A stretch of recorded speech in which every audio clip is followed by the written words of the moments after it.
So, thyroid గురించి మాట్లాడుకుందాం. Thyroid వచ్చిన వాళ్ళకి ఎట్లాంటి జాగ్రత్తలు చెప్తారు? ఎక్సర్‌సైజెస్ గూడా ఏమన్నా చెప్తారా? ఔషధాలేంది? ఫుడ్ ఏంది? హ్మ్. థైరాయిడ్ కూడా ఇప్పుడు one of the common disorders హ్మ్. అండి. థైరాయిడ్‌లో ఏంటంటే మెయిన్‌గా మనం హ్మ్. ఏంటంటే యాక్చువల్‌గా ఏంటంటే థైరాయిడ్ వల్ల బరువు పెరుగుతుందా? Hyperthyroid. Hmm. Hmm. Okay. 2 yeah! Yeah! రకాలుంటది. Hyper 2 yeah! యాహ్! ఉంటది. యాహ్! ఫస్ట్ మనం హైపో గురించి మాట్లాడుకుందాం. ఓకే. ఇప్పుడు హైపో అంటే టీఎస్‌హెచ్ ఎక్కువుంటే హ్మ్. హైపోథైరాయిడిజం అంటాం. ఇది వెయిట్ వల్ల హైపోథైరాయిడిజం వస్తుందా? హైపోథైరాయిడిజం వల్ల వెయిట్ పెరుగుతుందా? అని కన్‌ఫ్యూజన్ ఉంటుంది.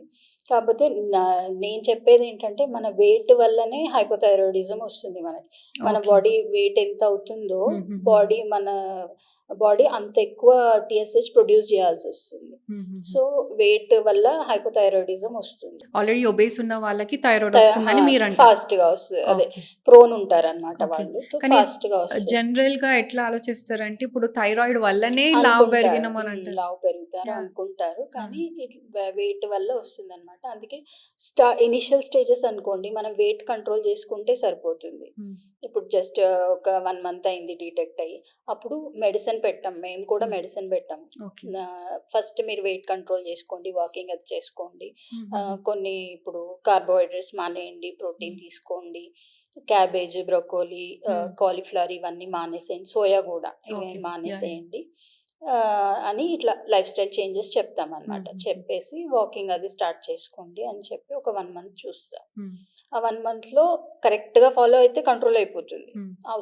మెడిసిన్ అవసరం ఉండదనమాట. హ్మ్. సో, అట్లా first life style changes, diet changes చేసి దాంతో కంట్రోల్ చేయడానికి ట్రై చేస్తాము. హ్మ్. లేదంటే మాకు మంచి మంచి మెడిసిన్ ఉన్నాయి. ఇప్పుడు కాంచనార ఉంది. దాని బెస్ట్ రిజల్ట్స్ ఇస్తదనమాట హుహు. హైపోథైరాయిడిజంలో. హ్మ్. అది ఇస్తాం. ఓకే. సో, దాన్ని బట్టి థైరాయిడ్ రెడ్యూస్ దీంట్లో గూడా చేసుకుంటాం. డోసేజ్ ఏమన్నా ఉంటుందా? ఇప్పుడు సేమ్ థైరాయిడ్ అందరికీ ఉంటది. ఐ హ్మ్. మీన్ ఒక 10 మందొచ్చారు. ఒక ఇద్దరొచ్చారనుకోండి. ఇద్దరికీ థైరాయిడ్ ఉంటది. ఎవరికెంత అవసరం అనే డోసేజ్ దీంట్లో గూడా ఉంటదా? దీంట్లో అంటే ఫస్ట్ అయితే ఇప్పుడు ఎక్కువుందనుకోండి. అండర్ కంట్రోల్ లేదనుకోండి. హుహుహు. వాళ్ళకి ఫుల్ డోస్ ఇచ్చేస్తాం. హుహు. మెల్లిగా డోస్ తగ్గిస్తాం. వాళ్ళది ఎట్లా కంట్రోల్‌లోకొస్తుందో మెల్లిగా హుహు. డోస్ తగ్గిస్తాం. హ్మ్. లాస్ట్‌లో నార్మల్‌కొచ్చేసింది అంటే థైరాయిడ్ యాంటీబాడీ టెస్ట్ అనేసి ఒకటుంటుంది. హ్మ్. అది చేయించి అది నెగెటివ్ వస్తే మెడిసిన్ స్టాప్ చేస్తాం మేము కూడా. ఓకే. ఇది మళ్ళీ వచ్చే ఛాన్స్ ఉందా?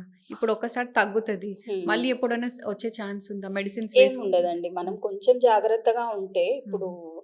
డైట్ గానియండి, లైఫ్ హుహుహు. స్టైల్ గానివ్వండి, ఎక్సర్‌సైజ్ డైలీ యాక్టివిటీ గానివ్వండి, వీటిలో కొంచెం జాగ్రత్తలు పాటిస్తే మళ్ళీ ఏం రాదు. ఓకే.